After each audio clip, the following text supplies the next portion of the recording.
আস্তে আস্তে শালিকার ঘরে ঢুকে পড়লাম। শালিকার ওড়নাটা নিয়ে লুকাই ফেললাম। আরে না, ওর নাল নাই আসিল। শালিকা ওই ঘরে আসিল না। পাশের ঘর থেকে শালিকা এসে আমারে কইলো, দুলা ভাই আমি কিন্তু বইন্ডে সারা রাইতে ঘুমাইতে পারি না। আমি কইলাম হ আমিও।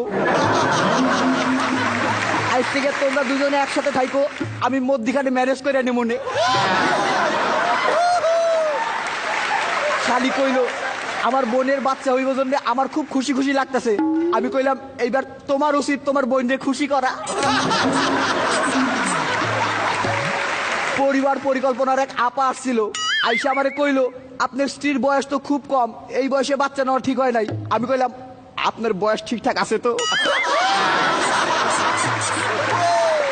আপা আমারে কইলো যে জন্ম নিয়ন্ত্রণের জন্য কোনো পদ্ধতি গ্রহণ করছিলেন কি? আমি কইলাম পদ্ধতি একটা